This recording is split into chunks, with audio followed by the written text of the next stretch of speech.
Books for ever میں خوش آمدید۔ ناول میرے چارہ گر، جس کی رائٹر ہیں رخسانہ نگار عدنان، اس کی یہ 14ویں ایپیسوڈ ہے۔ تو آئیے جلدی سے سٹارٹ کرتے ہیں اس ایپیسوڈ کو بغیر کسی دیر کے۔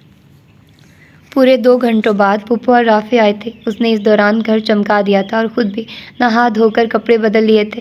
اس ساری مصروفیات نے ان جلتی بلتی تکلیف دہ سوچوں سے اسے نکال لیا تھا۔ وہ اپنے گیلے بال سلجھا کر باہر آئی تھی جب وہ دونوں آئے۔ پنک کلر کے ایمبرائڈرڈ سوٹ میں اس کی رنگت خوب کھلی ہوئی لگ رہی تھی۔ ماشاءاللہ، بہت پیاری لگ رہی ہو۔ کتنے دنوں بعد تمہیں یوں تازہ دم دیکھا ہے۔ اللہ تمہیں آباد رکھے۔ یوں ہی ہنستا مسکراتا پھپھو نے اس کا ماتھا چوم کر گلے سے لگایا تو وہ اس دعا پر بدک کر پیچھے ہٹ گئی، یعنی اللہ اسے یوں ہی رکھے جیسے حالات سے وہ آج کل گزر رہی تھی۔ پھپھو کے نزدیک یہ آبادی تھی، ہستی، خوشی۔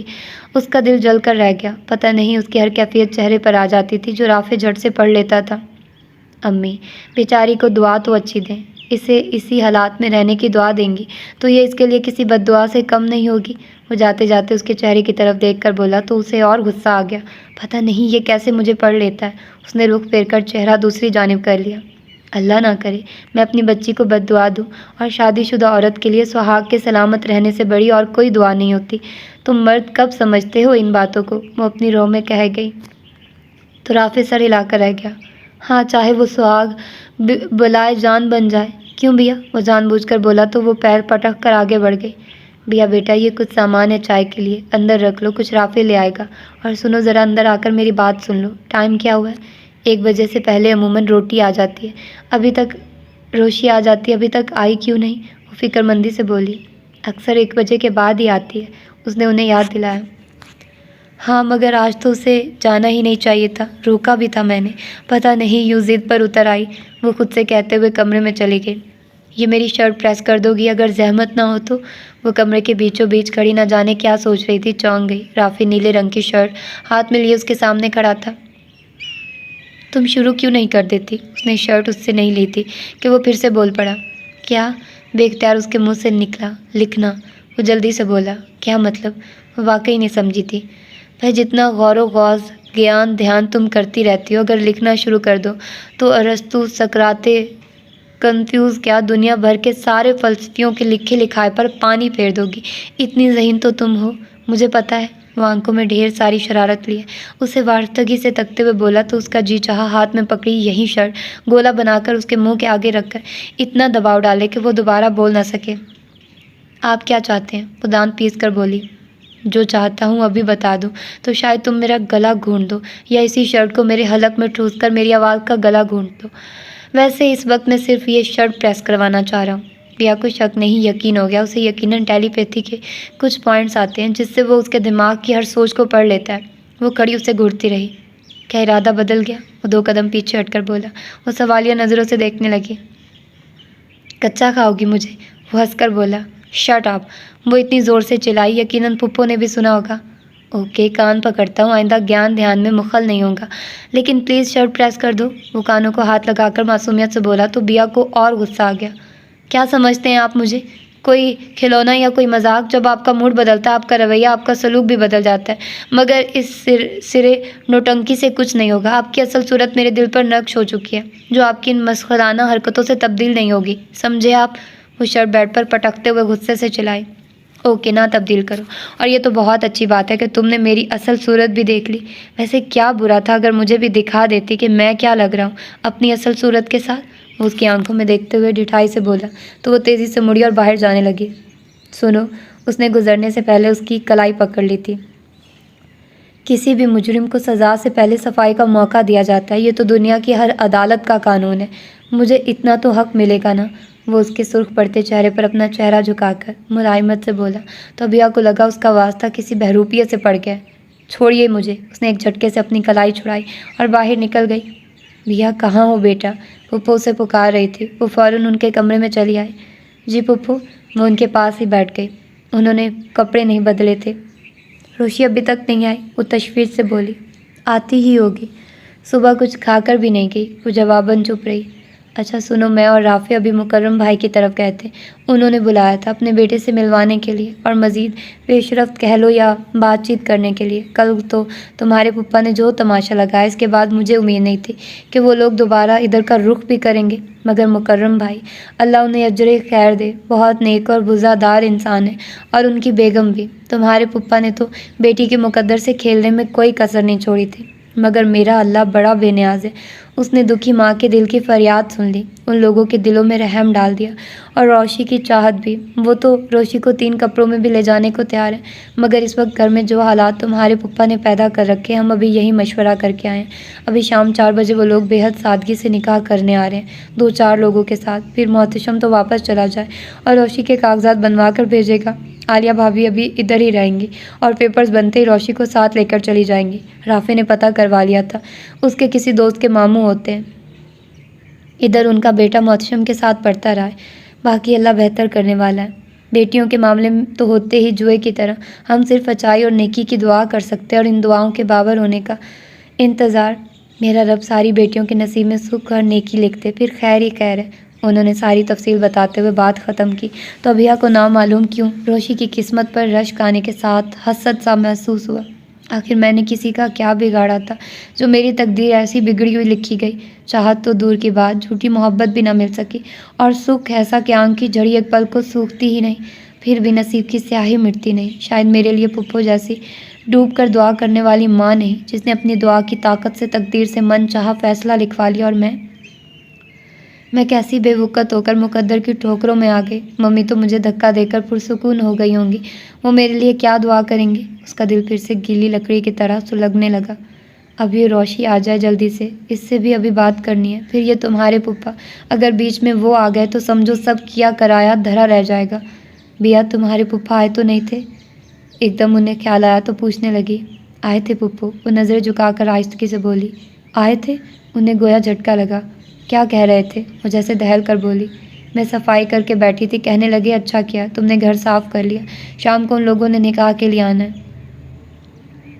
روشی آتی ہے تو اسے بھی ذرا تیار کروا دینا، ویسے نکاح کے کپڑے وہ لوگ لے کر آئیں گے اور وہ خود گھنٹے تک آتے ہیں، وہ ہولے ہولے بتا رہی تھی، اور سعدیہ بیگم کا دل جیسے کسی پاتال میں اترتا جا رہا تھا۔ تم سچ کہہ رہی ہو بیا، نہ جانے کیوں انہیں اس کے بیان پر جھوٹ کا گمان ہوا تھا۔ پھپھو میں جھوٹ کیوں بولوں گی؟ وہ برا مان کر بولی۔ رافع ادھر آؤ۔ وہ اس کی بات سنے بغیر بے چینی سے اٹھ کھڑی ہوئی اور رافع کو پکارتے ہوئے باہر نکل گئی۔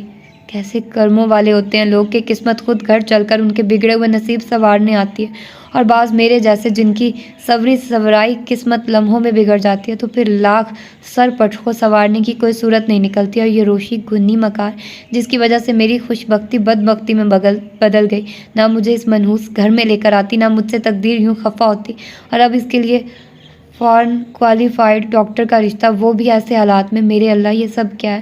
میں نے ایسا کون سا گناہ کیا تھا جو میرے ساتھ یہ سب کچھ ہوا؟ اور روشی کون سی نیکیوں کی دیوی ہے جو یوں اس پر انعامات کی بارش کی جا رہی ہے؟ میں نے تو کبھی کسی کا برا نہیں چاہا، کجا کسی سے برا کرنا، ایک فقط اپنے نصیب کا لکھا ہی تو چاہا تھا۔ ذرا آپ کو اپنی قسمت میں لکھا دیکھ رہی تھی، اسی کے انمٹ ہونا چاہا تھا۔ اپنی چاہت کو چاہنا کوئی گناہ تو نہیں جس کی مجھے یہ سزا ملی ہے، جس کا کوئی انت ہی نہیں۔ خود سے اپنے اللہ سے گلے شکوے کرتے اس کا جی چاہا خود کو ختم کر ڈالیں، اس پل کی خود اذیتی سے تو نجات ملے۔ رافع کو بھیجا روشی کو لینے، اللہ کرے وہ اسے مل جائے تو مکرم بھائی کو فون کر کے جلد آنے کا کہہ دیتے۔ میرے اللہ اتنا کرم کیا ہے تو یہ بھی کر دے، خیر خیریت سے یہ نیک کام ہو جائے۔ میرے دل کو تو پنکھے لگے جا رہے ہیں، اس بے حس پتھر انسان سے کچھ بھی بعید نہیں۔ وہ ہاتھ ملتے ہوئے اندر آئی تھی۔ تو نفل پڑھ لو حاجت کے، وہ میری حاجت روائی کرے، ہمیں ان مشکل گھڑیوں سے نکالے، یا اللہ خیر تیری مدد، تیرا کرم۔ وہ خود سے باتیں کرتے وضو کرنے غسل خانے میں چلی گئی۔ ابھی بیزاری سے اٹھ کر باہر آ گئی۔ یہاں کچھ نہیں بدلنے والا، کم از کم میرے لیے۔ روشی کو تو راہ نجات مل گئی اس ڈربے سے نکلنے کے لیے، وہ تو یہاں بھی بہت خوش تھی، جیسے کسی اور ڈربے میں بھی خوش رہ لیتی، مگر میں ادھر کب خوش ہوں؟ ایک پل کی خوشی تو مجھے ادھر ملی نہیں، پھر یہ سزا مستقل کیوں؟ تو میری کیوں نہیں سنتا؟ کیا میری مشکل، میرا دکھ تجھے دکھ نہیں لگتا، یا میں لوہے کی بنی ہوں، پتھر کی، جو مجھ پر یہ تکلیفیں تجھے اثر کرتی دکھائی نہیں دے رہی؟ وہ تیز دھوپ میں سیڑھیوں پر ہی بیٹھ گئی۔ ہے یہ تم ادھر کیوں بیٹھی ہو؟ نہ جانے کتنا وقت گزر گیا تھا، دھوپ اس کے سر پر چمک رہی تھی، کھنکی تو تھی مگر اتنی نہیں تھی کہ دھوپ میں بیٹھا جاتا۔ رافع گھر میں داخل ہوتے ہی اسے سامنے بیٹھا دیکھ کر چونکتے ہوئے بولا۔ یوں ہی وہ بیزاری سے منہ میں بد آئی۔ وہ آگے بڑھ گیا۔ کمال ہے 3 بجنے کو، اتنی دیر تو اس نے کبھی نہیں کی۔ تم نے اچھی طرح دیکھا؟ اس نے پھپھو کی آواز سنی۔ امی حد کرتی ہیں، میں نے اسے کسی گھر یا کمرے میں تو ڈھونڈنا نہیں تھا، یونیورسٹی پوری تو چھاننے سے رہا، اس کے ڈپارٹمنٹ گیا تھا، ایک ہی اس کی دوست ملی، اس نے بتایا کہ وہ آج آئی ہی نہیں۔ رافع جھلائی ہوئی آواز میں کہہ رہا تھا۔ کیا کہہ رہے ہو؟ آئی کیوں نہیں؟ صبح خود تو میرے پاس سے تیار ہو کر گئی ہے، پہنچی کیسے نہیں؟ پھپھو کی بدحواسی سی آواز اس کے کانوں میں پڑی تو وہ اٹھ کھڑی ہوئی۔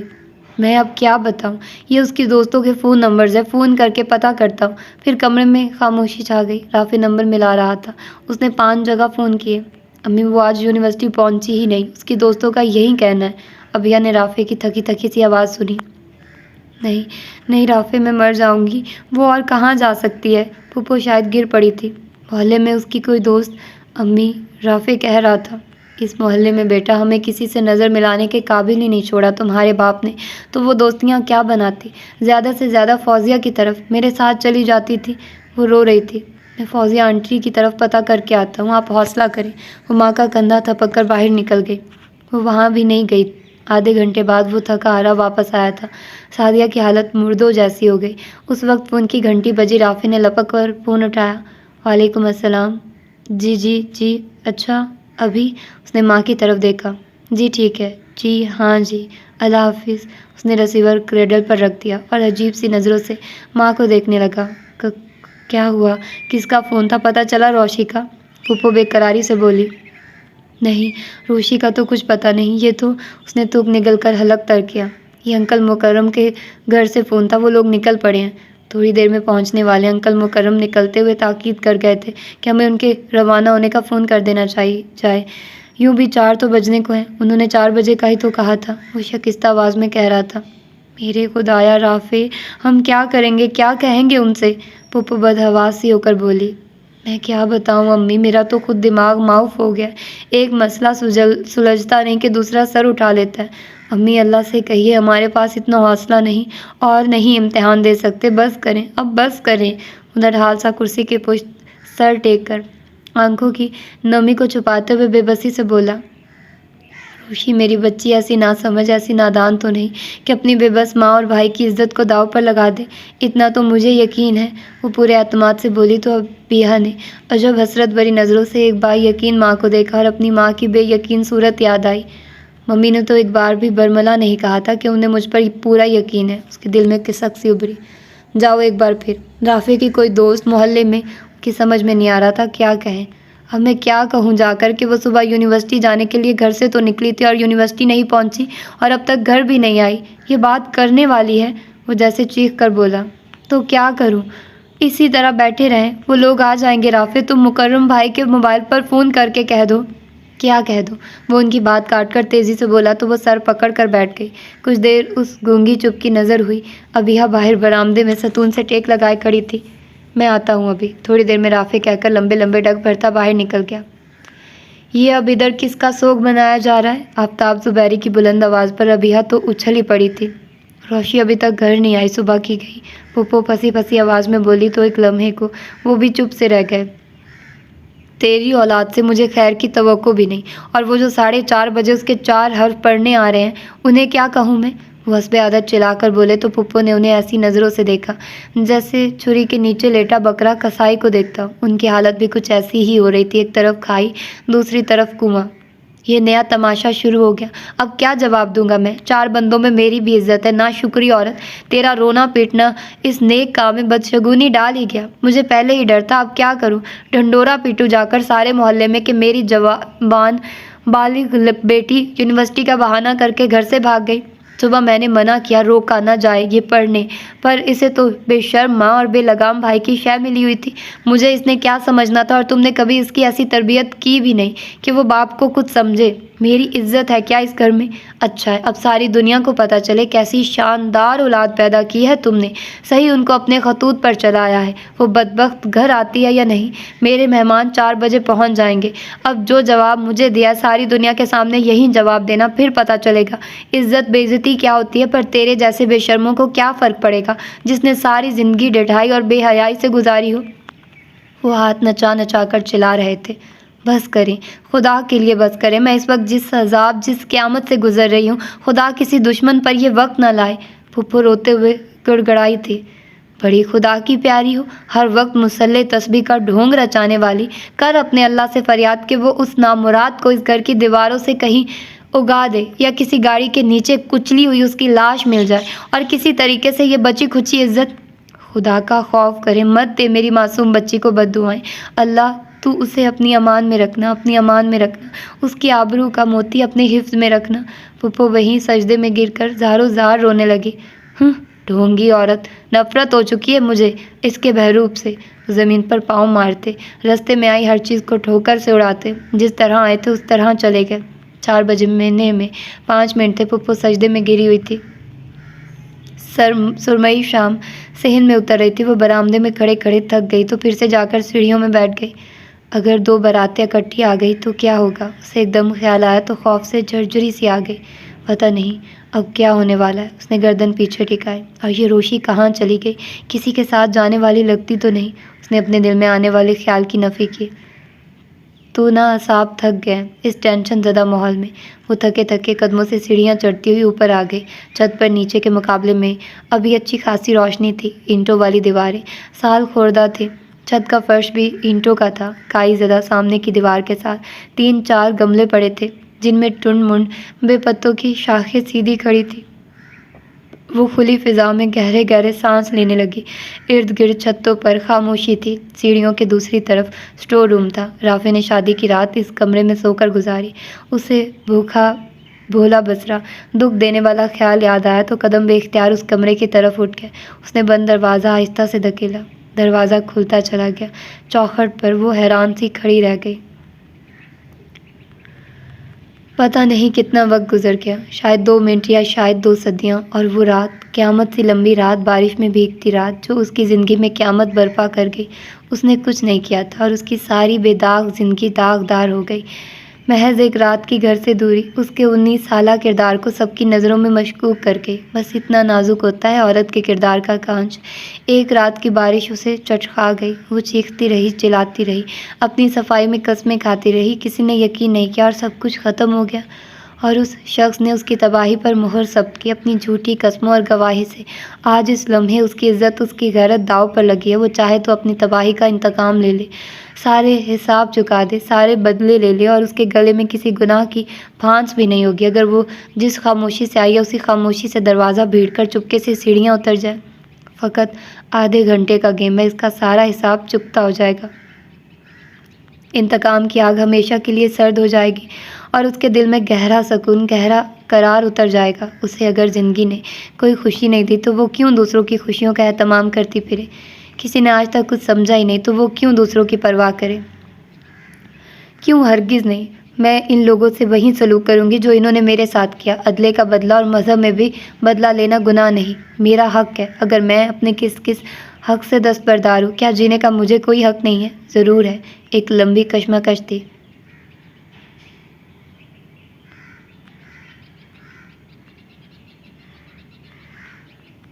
اور وہ ایک چپکے سے دروازہ بھیڑ کر اسی خاموشی اور آہستگی سے سیڑھیاں اتر کر نیچے آ گئی۔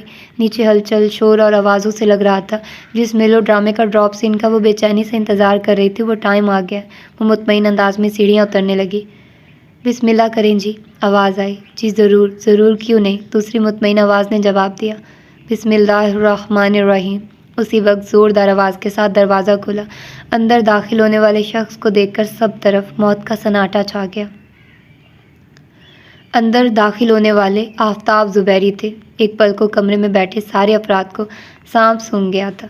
موت کی سی خاموشی ساری فضا میں چھا گئی۔ آفتاب زبیری نے آنکھیں سکیڑ کر باری باری سب کا جائزہ لیا، اور جیسے صورتحال یا موقع کی نزاکت کو بھانپنے کی کوشش کرتے ہوئے ایک نظر سکڑی سمٹی سعدیہ بیگم کو دیکھا، جن کا اس وقت کاٹو تو بدن میں لہو نہیں والا حساب تھا۔ وہ نظریں جھکائے دونوں ہاتھوں کو ایک دوسرے میں جکڑے اپنے بدن کی کپکپاہٹ چھپانے کی کوشش کر رہی تھی۔